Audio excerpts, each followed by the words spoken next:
I know. I say that all the time.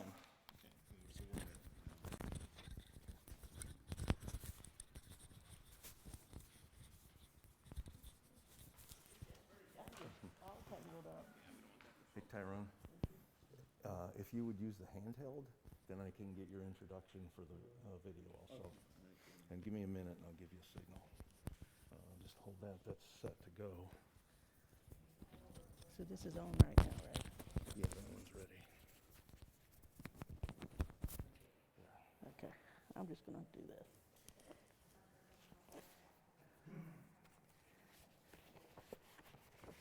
Do you mind giving these out? Thank you.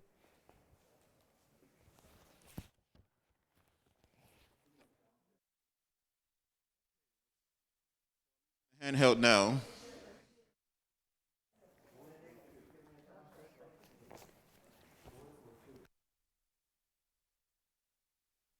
Now can you hear me? Okay, now can you hear me okay? Thank you, Lord. Do you want? Why don't you just pull your table? Ruth Ann, why don't you pull your table? Pull your table over. Let's do that. It just looks better.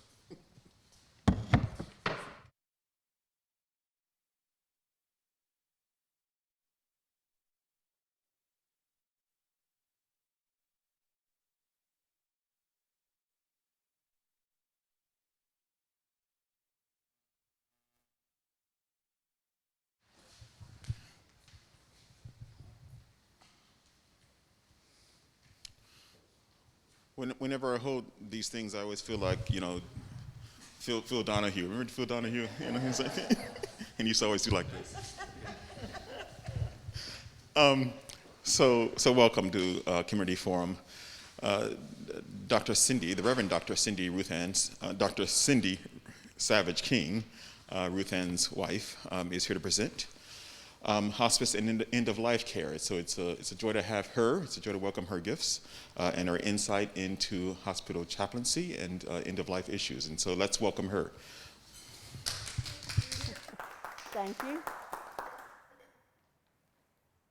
Thank you, Tyrone. Just to tell you a little bit about me, born and bred in Raleigh and went to the University of North Carolina, got a Bachelor of Music in Education degree, and then went to seminary with the plans to be a church music minister, and I took a pastoral care course, and that was it. It's like God goes, this is it.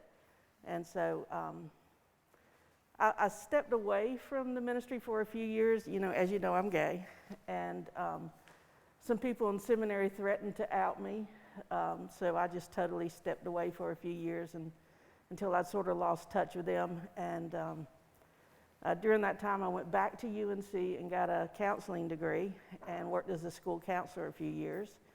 And then I got sick with cancer. And a lot of people will tell you, if you get that close to dying, I found out years later I had a 33% chance to beat it. When you get that close to dying, you look at your life and you think, I don't like my life at all. And as I tell people, I packed up my cat and my computer and took off to Massachusetts. And had a friend there that offered me a job. I worked for her for several years. Met Ruth Ann singing in a chorus. While I was up there, I got my Doctor of Ministry degree at Episcopal Divinity School at Cambridge. And married Ruth Ann. We moved to Florida a few years and then went back to Massachusetts, and now we're back here.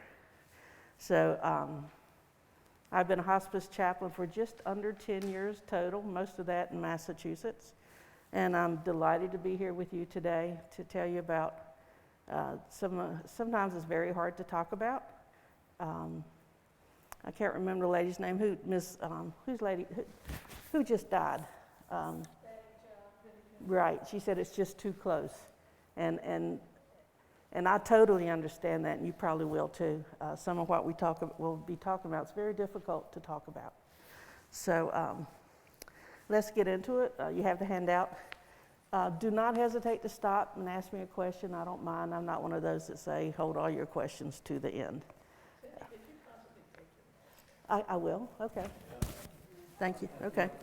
Better? Ooh, okay. First of all, what is hospice? Everybody knows, I think now, it's for the terminally ill. 2 doctors have to sign off on the fact that this person has used up all their options, and if the disease takes its normal course, then they will probably die within 6 months. Now, nobody really knows when someone's going to die. I've had patients for 2 or 3 years. But within that time, that 2 or 3 years, sometimes they come off hospice and come back, or they just, it's a steady decline. You have to show decline to remain on hospice. Sometimes it's just very slow. And so there have been times I've had patients, like I said, for 2 or 3 years. And when someone comes on hospice, they are assigned a multidisciplinary team, a nurse, a chaplain, a social worker, and an aide. Some hospices have other things, like my hospice in Massachusetts had an acupuncturist, we had a psychologist, we had a art therapist. And so, it just depends on the hospice. You may have some of these other things. As I was leaving, they were just starting up their pet therapy. Ruth Ann and I tried very hard to get our little dog into that, but it just didn't work out at the time. When they are assigned these specialists, and as you notice, and I've underlined it on mine, it says the team specializes in end-of-life care. Now that's very important, and I'll tell you more about that later. But the patient does not have to accept all these services. They have to have the nurse to stay on hospice. They have to have the nurse, but everything else they can decline. Most of the time they don't. I do have some patients that have declined chaplain, and there have been times when they find out I used to be a military chaplain. I forgot to mention that part. I was chaplain with the Raleigh Police Department for a while, and I was also an Army chaplain. And when they find out that I'm a military chaplain, then that sort of opens the door, especially if it was a veteran.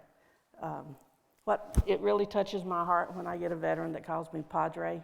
I'm not a man, I'm not Catholic, but that's what they call the chaplains. And so when they call me Padre, that's how you know you've been accepted. So that's how you know I've made it. Okay. This isn't a question, but because I live with the chaplain, I know that there have been people who have decided to decline chaplain, and she has said to them, well, we don't have to talk about religion if you don't want to. What do you think of the Dodgers? She is an absolute sports freak. Yes, true. Fire at these fields back out here, and she can talk about baseball, football, bowling if you want, but it gives her an opening to visit with people, meet with people that she wouldn't otherwise have. Thank you. And if the Braves win tonight, yay. And as I like to say, if you've ever been a sports official, you never again watch sports through the eyes of a spectator. It's always through the eyes of an official. And when I watch football, I yell out the penalties before they even throw the flag. Okay. But it does. Ruth Ann's exactly right. It gets me in the door. And that's the first thing I tell them, too. I don't have to be religious. In all my years of being a chaplain, I've only had one person who just wanted to talk religion nonstop. Mostly what they want is companionship. And, and at the end of whatever visit, prayer or something. And again, I'll talk more about that in just a few minutes. But I did have one guy that called me up one time and said, the Red Sox are playing tomorrow afternoon, can you come over? So I did. Okay, back to what is hospice. When a person enters hospice, they start what we call a benefit period. The first time is 90 days, the second one is 90 days. After that, it's 60. And at the end of this benefit period, they get reevaluated, and if they still qualify, then they get what we call recertified, and we go on to the next benefit period. Sometimes when hospice comes in, with the nurse and the chaplain and the social worker and the aide and this and that and the volunteers, and they get better because all of a sudden they've got all this extra care and they get better. And so sometimes they come off hospice because instead of declining, they got better. That doesn't mean they can't come back on hospice later. And again, we'll talk about it in a few minutes, but you can come off and go back. There's no limit to how many times. But, just one of the positives of hospice is sometimes they get better. The treatment can be in their home, at their facility, or at a hospital. You know, I've gone to all of them. And the goal is to, you know, quality of life, comfort measures, and whatever their individual wishes are. These are the things that we follow. And the care is palliative, you know, comfort measures. Not to say that they can't have treatment. They can. They would probably come off hospice for whatever treatment, and then they can come back on later. But keeping them at home and keeping them comfortable is the goal of hospice. Anybody got any questions so far? Okay. How am I doing, John? Great. Okay. I wanted to, I put this quote from the World Health Organization because it mentions the team, but it describes palliative care as not treatment, but an approach that improves the quality of life of patients, adults and children, and their families who are facing problems associated with life-threatening illness. It prevents and relieves suffering, that's big, relieves suffering, through the early identification, correct assessment, and treatment of pain and other problems, whether physical, psychosocial, or spiritual. And I've always thought it was wonderful that they include the spiritual, you know, that that's part of people's lives, and that's what's going to help them to the end. Yeah, I wonder if you could say a little bit about what types of spiritual pain you see in individuals. Very good question, John. Lots of guilt. I have a patient right now who is refusing his meds, though he's moaning in pain. I think he's punishing himself. He made some bad decisions in his life. He's HIV positive. He was in prison for a while, and now he's dying. And he told me one time, he said, "It's no one's fault but my own. You know, I did some stupid stuff." And the other day I was telling him, I said, "Please take your meds." I said, "Listen to me, I'm your chaplain. God has forgiven you all your sins. They're gone. Please take your meds." And I haven't been back to see him if he has yet. But guilt, regret, lots of regret. I wish I'd done this. I wish I'd done that. And then sometimes peace, absolute peace. You know, I'm ready to go. I had a patient one time who, on her 100th birthday, said, "It's not fun being 100. All my friends are gone, all my families are gone, I hurt everywhere. I'm ready to go," you know. So you get the gamut, you know, from, like I said, from absolute guilt, like this patient I have now, to absolute peace. You know, I've run the good race. I'm ready to slow down and go home. And that's what they usually call it, go home. Okay, that answer. So here's a myth. Oh, yes, dear. When can I tell the story about the lady who danced? You can tell that now if you want to. Cindy had a patient who was actively dying, and the family was very concerned because the family gets upset, they get anxious when their loved one is actively dying, and they said, why isn't she going? We've all said it's okay for her to go. Why won't she go? And Cindy has an amazing playlist on her phone, and she plays music for her patients. She even sings hymns with them, and she won't sing hymns with me. But she looked around the room and saw a picture of this woman with her husband, and they were dancing. And she said, "Did your mom and your dad, did they do a lot of dancing when they were young?" And the woman said, "Yeah." So Cindy pulled out some 40s dance music from her phone and started playing this music. And as she played this music, the woman passed. So we've always said that she danced her way into heaven.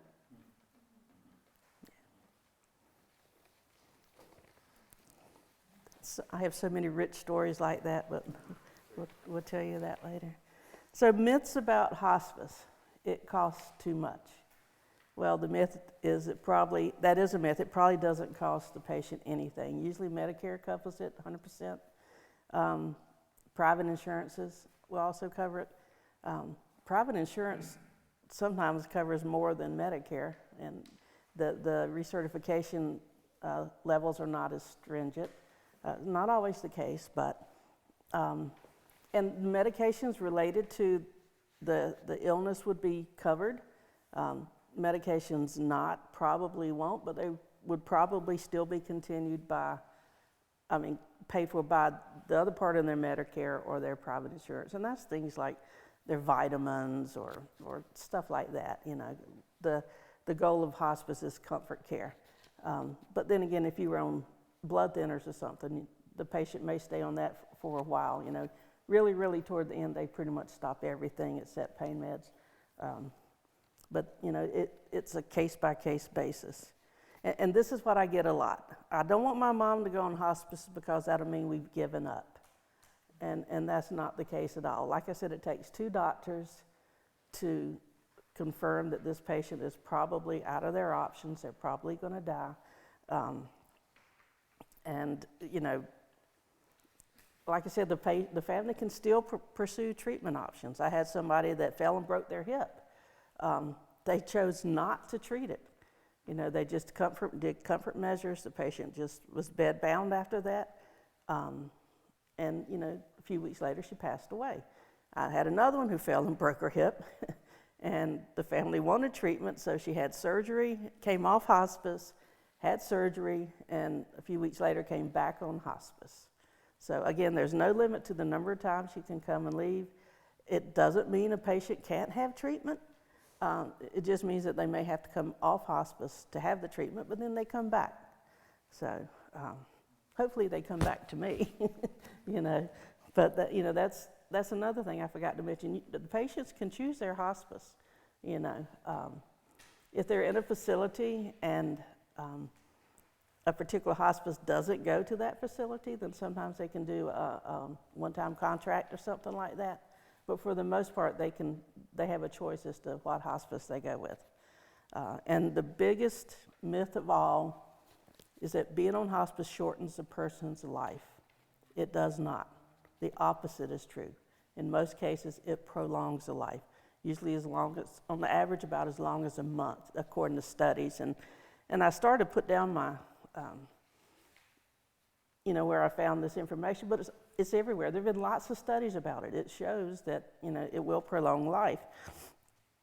And that's for the same reasons I said, you know, hospice comes in and they've got nurses, they've got doctors and all this, and it's just, you know, really helps their quality of life. Did I see a hand?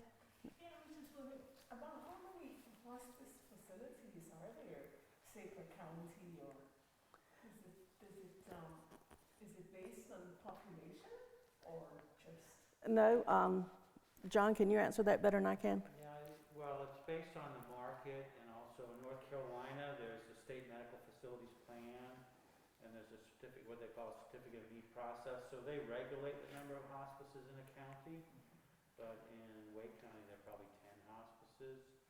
You mentioned facilities, though, so a hospice facility, inpatient facility, there are probably 25 across the state, but not every county has a hospice facility.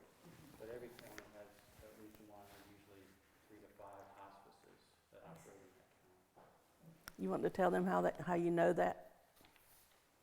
Well, Oh. I've applied for CONs myself. He's head of a local hospice. That's not the one I work for, unfortunately, but he you know, so he knows his stuff.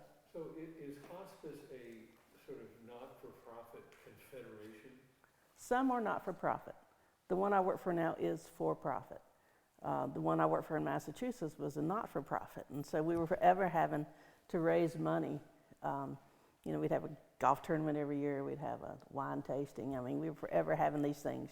And if I did a funeral, which in Massachusetts I did a lot, if I do it like during the course of my regular work hours, then, you know, I would tell the people, don't pay me. I'm already getting paid, don't pay me. But sometimes they would anyway, but I would just sign it over to the hospice because, like I said, I was getting paid anyway. You know, if I did one on a weekend, if they pay me, and I'll usually tell them to, don't pay me. But sometimes, you know, it makes them feel better to give you a little bit something. And so if I did it on the weekend, then I consider that mine because it's on my time. So what does it take to call yourself a hospice program? That's a great question. You have to be certified by Medicare and Medicaid. So you fill out an application, get your state licensure first from the state, and once you have your state license, then federal Medicare and Medicaid has to certify that you're a legitimate hospice. So there's a license, okay, gotcha. And we get audited fairly often. You know, they come in, JACO would come in, or the state would come in, and you know, there are audits. So is that answer your question? The number of nonprofit hospices is kind of on the decline. It's steady now, but for the past decade, there's been significant decline in the number of nonprofit and a significant increase in for-profit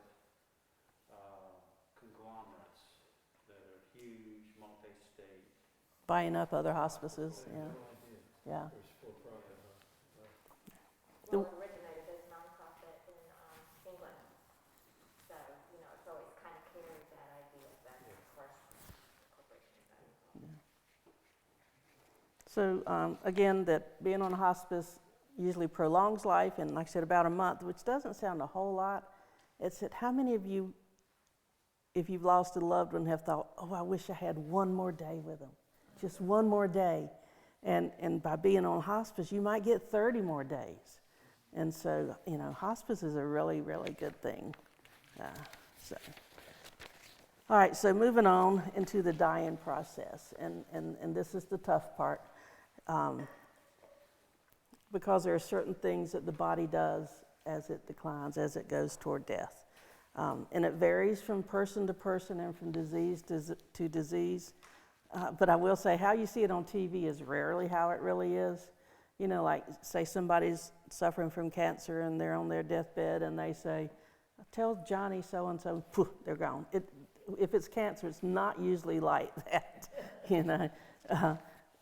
Somebody that's in congestive heart failure, you know, they could be talking to you this morning and past that evening, their heart just gives out. So they may not go through these dying stages. A couple of weeks ago, I lost 3 patients in 2 days, and none of them went through the process. I mean, they all had dementia or Alzheimer's, and they went from what we call transitioning, that's the process of when you really start that decline, to what Ruth Ann had called actively dying, where they're pretty much in a coma, and then they pass in 24 hours. I mean, it blew our minds.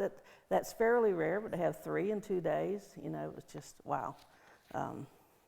So that's really unusual. But so let's talk about the dying process.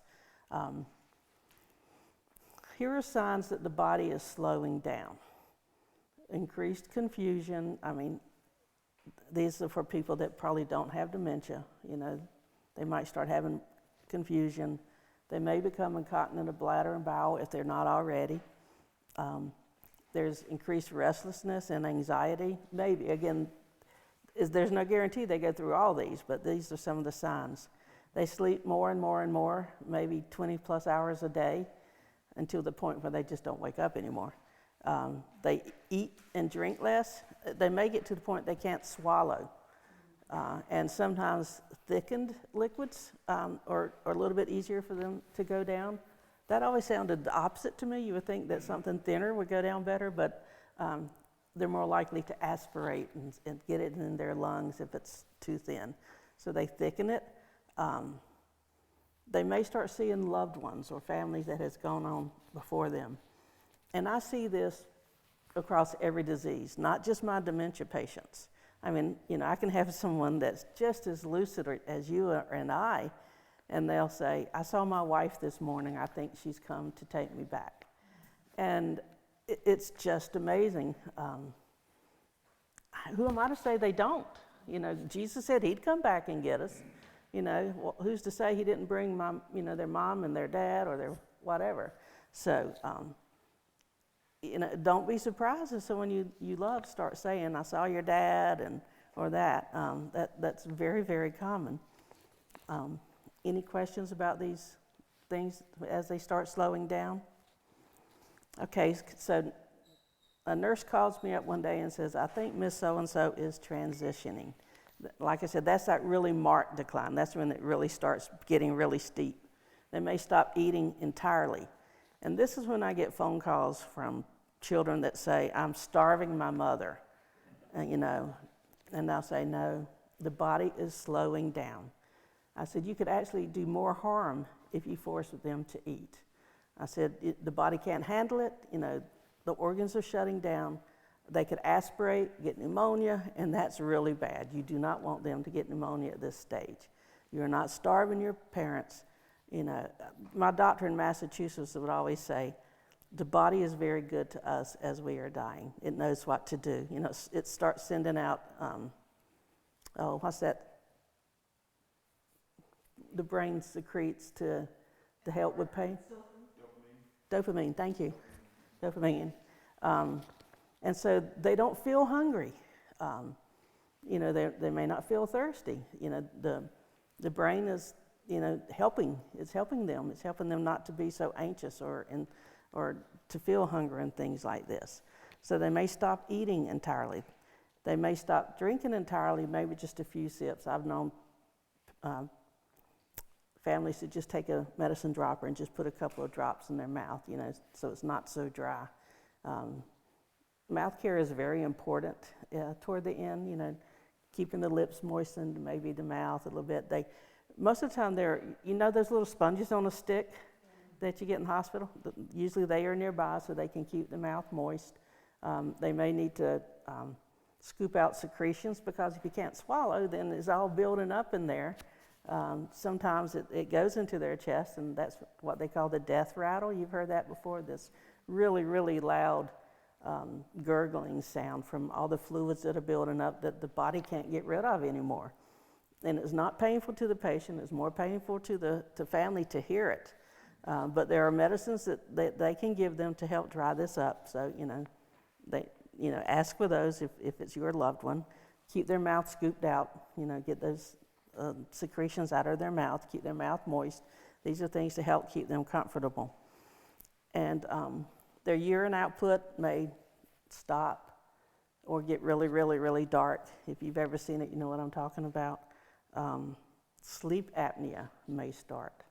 And when they're actively dying and they got really bad sleep apnea, that's, I've seen so many children, they're just literally staring at their loved one, waiting for them to breathe one more time, because that sleep apnea gets really, really bad. They may be hard to waken, if you can waken them at all, or they may just sort of open their eyes and then close them again. Their skin may start to get mottled because the blood's not flowing as much. Extremities start getting cool because the blood's not able to go around the whole body. And then they go into what we call actively dying. That's the hours or maybe days before they pass. They're probably totally unconscious. Again, their extremities become cold. Again, they get more mottled. Sleep apnea gets really, really bad. Maybe, not always. And they may have agonal breathing. That's when their whole body is trying to breathe because the brain's just not getting enough oxygen. And then everything just stops.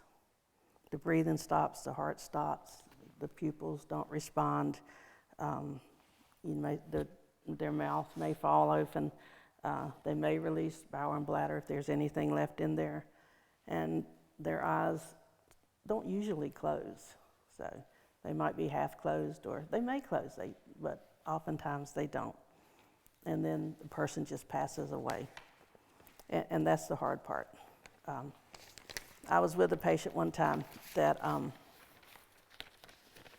we were all around her, and we were praying so everyone had a hand on her. And we felt when she died because it got cool. Her body got cool almost instantly. I had a patient one time that was getting the sacrament of the sick. That's what the Romans don't call it the last rites anymore. They call it the sacrament of the sick. That's probably because there aren't enough priests to go around and they can't always get there right at the end. And so anytime someone is seriously ill, the priest can come in and do the rite. And I was, the priest was there doing it one time, and the patient passed right in the middle of it, and he knew it and I knew it. I don't know if the family knew it, but he finished what he was doing. But the family actually, when they found out, thought it was very special. Yes, ma'am. Well, my mom was on hospice, but she went through a period of, I don't know what it's called, but she was unresponsive one day, 2 days, and then on the third day, it was a Wednesday, she was just awake, laughing, talking, incredible. And my brother came in, he was coming from England, he came in that day, but he got in the evening, and so, he said to her, oh, you go ahead and rest, we'll talk tomorrow. Mhm. And then she was unresponsive again, and then she passed on Saturday. So, what is that called? Because it was very, it was hard, because we thought. You got hope again, huh? She was Yeah. mixed. Yeah, it's not that unusual that the body has a burst of energy. Like I said, the body is very good to us as we are dying. And I guess it's just, all the organs and everything responding, they go into hyperdrive, and I don't exactly know what it's called, but it's not that unusual. And like you said, it gives you hope. Well, maybe they're better, and then all of a sudden it's gone again. Not that unusual, yeah. So any other? I think the story about the music was good because I've heard that even when they're totally unresponsive and the body's shutting down, the sense of hearing could still be there. Yeah, that's what they tell us. They can still hear. Talk to them. That's why I sing to them. My favorite thing to sing to them is "Nearer, My God, to Thee," and or if I play hymns for them. So even if they're in that coma, like John said, we are taught that they can still hear, and so that's I wanted to talk to you about what's it like to minister to someone who's dying. First of all, it's a great honor, that the family has invited you in at this time in their life. The dying process is very intimate, and so it's just an honor to be allowed to be there. In my visits, on the average, I'll see a patient a couple of times a month. It's like I tell them, more if you want, less if you want. I say, you're the boss. Tell me when you want me to come. But then when they get to that transitioning period or that actively dying period, then I start going more and more and more. As the family allows. They may not want me there, but if they allow, I might go every day. And I've gone twice a day, like, the family's there that morning and they'll call me up and say, I think she's getting close. Please, please come be with me. And so it just depends. Some families don't want you there. They want it just to be with their family. And that's okay. I understand that. And usually as part of hospice, I don't have to go out in the middle of the night, because you never know when they're going to die.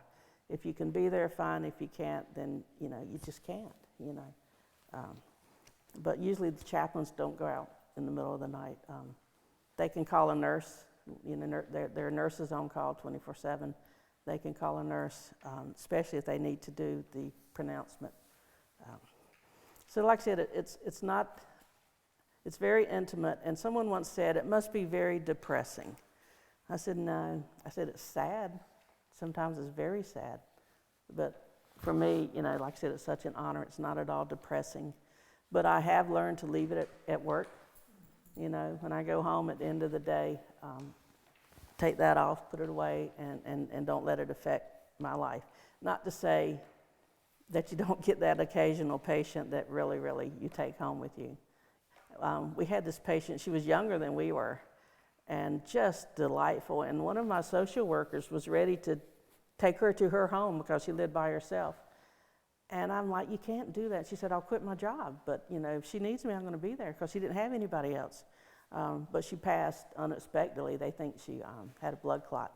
And so it didn't come to that.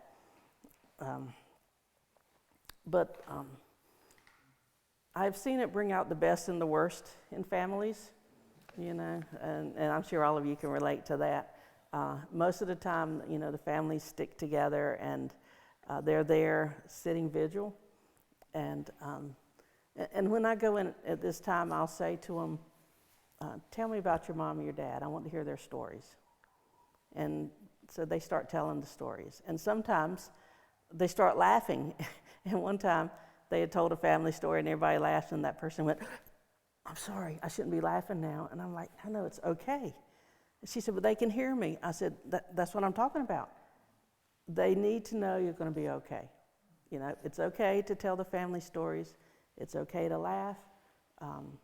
You know, it's okay. It's not being disrespectful or anything like that. It's okay. And like Ruth Ann said, I often play music for them, sometimes hymns, sometimes it's their favorites. Sometimes, almost always when I get asked what is their favorite hymn, what do I hear? Amazing Grace. And so Ruth Ann and I have both said we don't want Amazing Grace played at our funeral. It's just overdone. But so, and then I say, all right, which artist? Because I am not kidding, everybody has recorded Amazing Grace. And do you know what I get most often? No, but that's a good one. Elvis. Elvis. And he's really got a very good rendition of Amazing Grace. And so that's the most often requested, and it's Elvis, believe it or not. But like I said, almost everybody has done it. My favorite was the Statler Brothers, but that's just me, okay? Because the Northeast has so many more Roman Catholic patients than the South. Cindy has even learned to refer to the Lord's Prayer as the Our Father. That's true. She's learned about how to say the Rosary. The Hail Mary. Yeah. There was something else, but I can't Yeah. remember. I'm Baptist, by the way. I think everybody knows that now. She's an Episcopal Baptist. Yeah. She's right. When I was in Massachusetts, the large number of my patients were Roman Catholic. And they had lots of other Catholics, too. I had lots of Greek Orthodox. I had Armenians, Catholic, you know. Very few Baptists, believe it or not. Not that many people of color. I've had Buddhists and Wiccans and atheists and agnostics and Muslims. You know, I've had it all. One time I went to a Buddhist temple because I wanted to learn more about, you know, what they do. And I went to hand the monk my business card and he backed away. He said, can you put it down, please? Because he couldn't risk accidentally touching me. So that was an eye-opener. But then I said, well, I'm Cindy, what is your name? And he said, Henry. And I burst out laughing. I said, I was not expecting that, you know. You just don't expect to see a Buddhist monk named Henry. But I did like to try to get to know the religions so that I could better minister to them. As a Baptist, it was not up to me to do the last rites or anything like that. But it's like we said in the Army, I don't have to perform things outside my religion, but I have to provide them.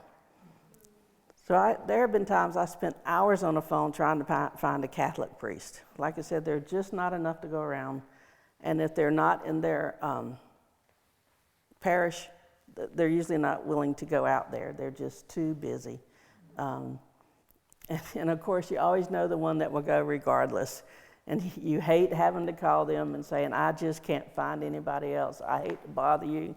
And he says, it's all right, I'll go. And down here, I haven't yet had a Roman Catholic, so I haven't run into that. And just about anything else in North Carolina that comes up, I can do, you know, being Baptist and Protestant. I can do the Lord's Supper if that's what they want. Baptists believe once saved, always saved, so we don't have to hear confession.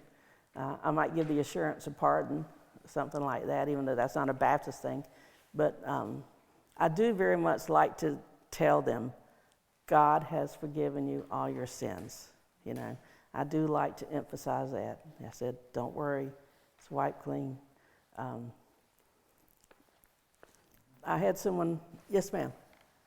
I was just going to go back to the music you want to hear. I've already told my husband I want Thomas Sarah to sing Pretty Woman. I love it. I love it. Yeah. I thought it was a celebration of life, right? Yeah, yeah. Cindy, this has been helpful to remind me of some of what I've learned. First from my mother. I was with her when she died and was one of two main care providers.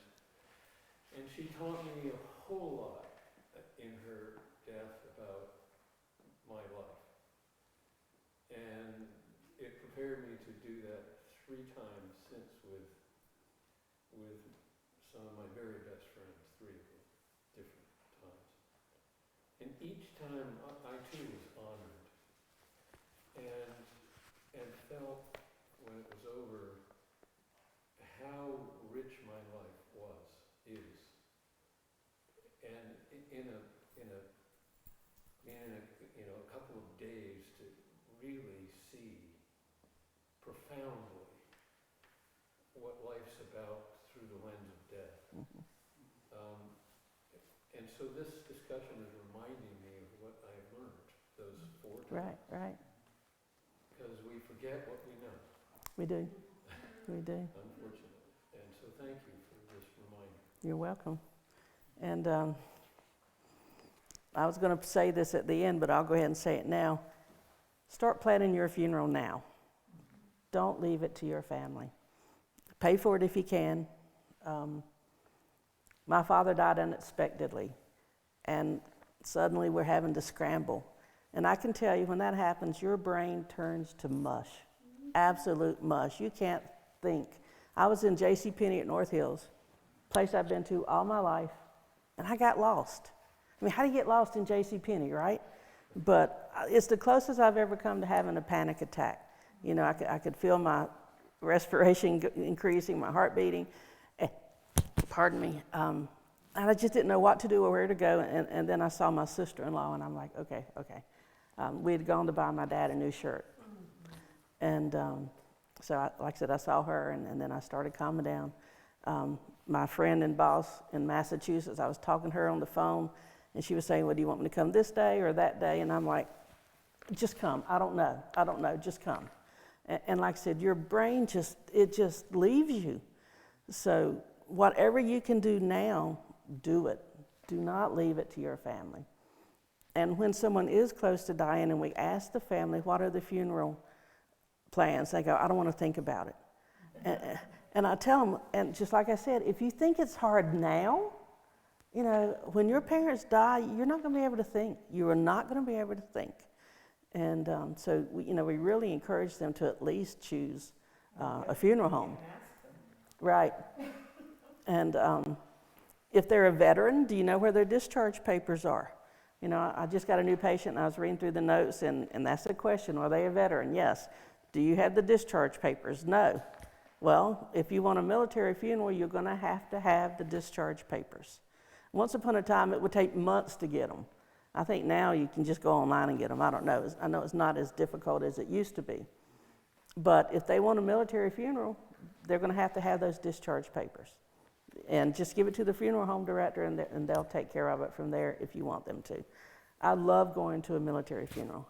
I'm a veteran, and therefore when they play taps, I've earned the right to salute during taps. You know, most people put their hand over their heart, but as a veteran, when it comes to things with flags, I've earned the right to salute, whether it's, the national anthem at a ball game or it's taps in a funeral.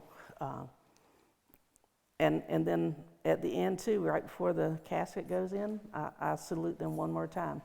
Like I said, I've earned that as a veteran. So I love going to military funerals, especially if they called me Padre. So, any other questions so far? Yes? You've mentioned the family several times. And you and I have talked about how hospice service is as much for the family as it is for the person who's dying. we haven't been here long enough for me to know this, so it's a good question. In Massachusetts, you did a lot of support to families after their loved one had passed. And we had those twice a year memorial services. Does the hospice you work with down here do that also? They haven't yet, so I've been working with them since July. But we're very small, and as the chaplain, I should probably start mentioning that. I have mentioned to the facilities I go to, if you need me to do a memorial service, I will. But she's right. Yours probably does this too. Do they have great big memorial services? We do, yes. And, you know, honor the people who have passed in the last year or so many months. Sometimes that's very hard.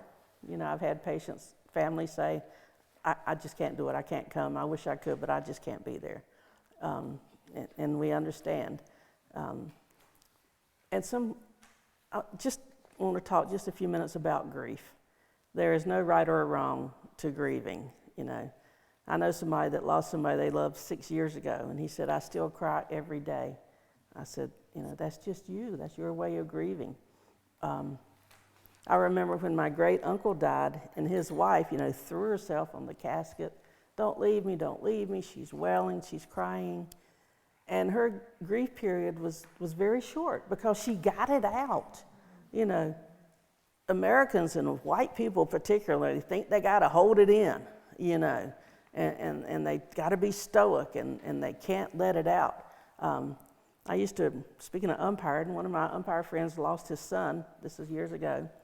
So I went to the funeral. He was African American, and, you know, people were wailing and crying, getting it out, and I didn't even know the kid, and I started crying, you know, because and that's good. You know, we cry for a reason. You know, you will heal better and faster if you can just get it out.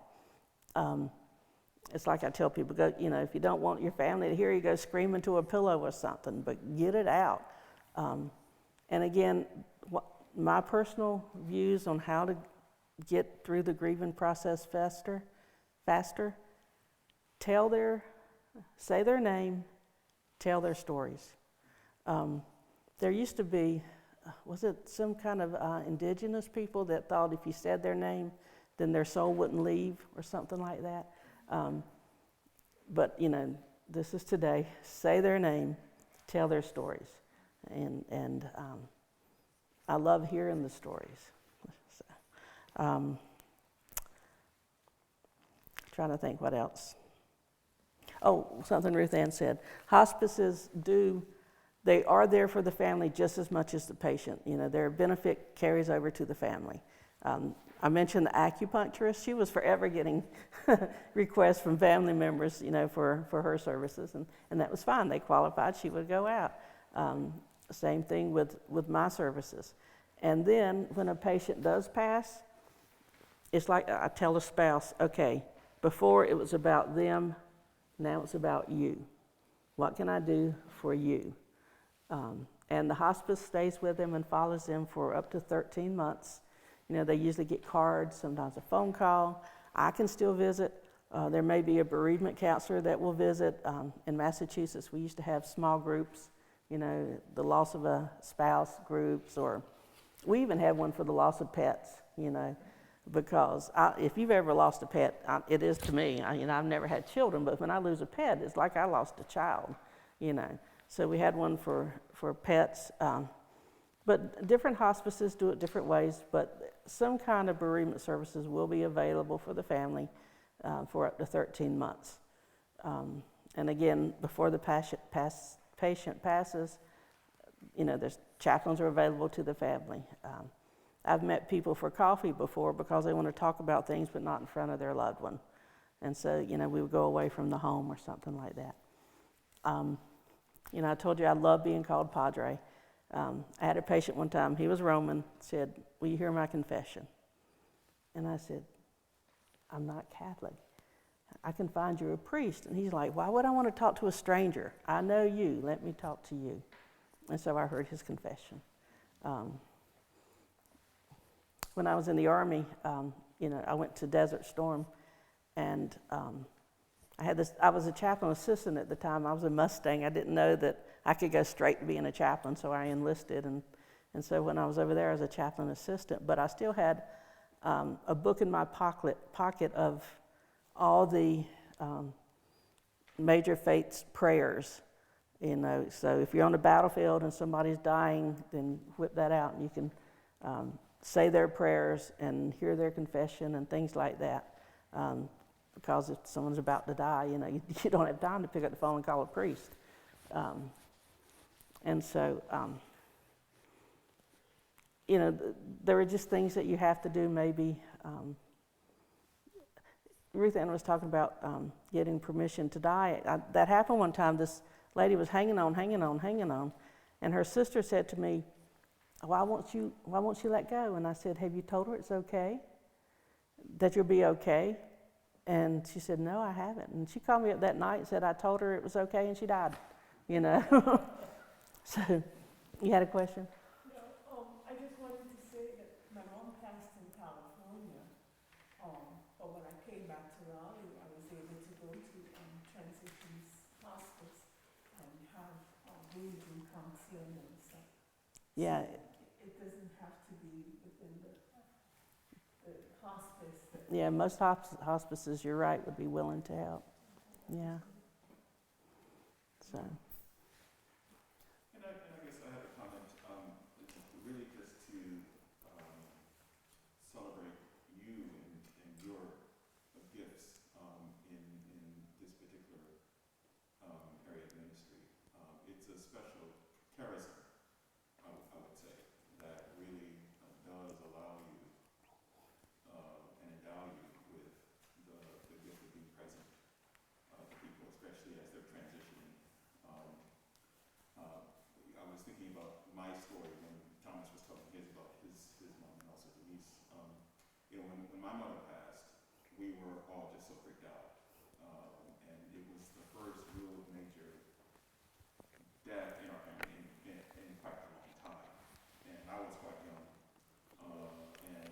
but I still remember the chaplain who was with us in the hospital. So I can still see his face clearly, who really helped us by going into the room and talking to doctors and nurses about really what, because she had coded at that point, and the chaplain was just kind of passing back and forth information to us that was, and also nurturing and supporting us in terms of just the anxiety of the whole situation.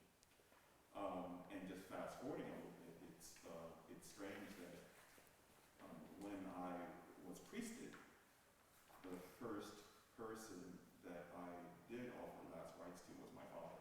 Wow. And at the same hospital, right? I mean, that hospital, Methodist Hospital, in me was just, you know, the family hospital. That's where everyone kind of went.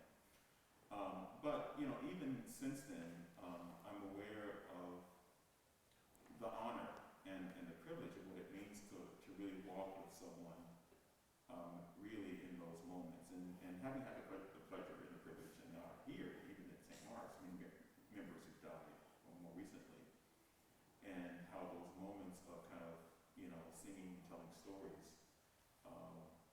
is really life-giving, not only to the person who is dying, but really to the family, because it is a kind of a completion almost.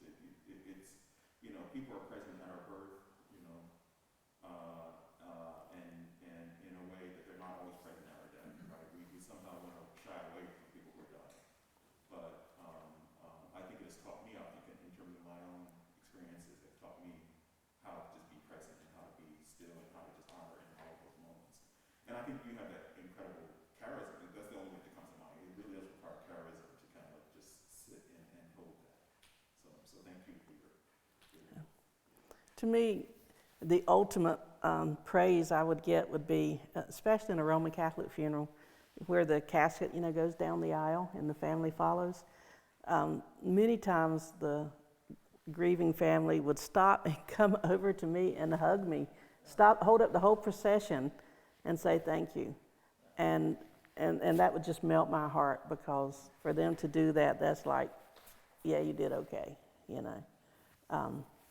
I could sit here all day and tell you good stories and bad stories But, you know, maybe that's another adult formation. We can make that happen easily. Yeah. But any other questions just before we wrap up? Thank you. Thank you for being here. Thank you.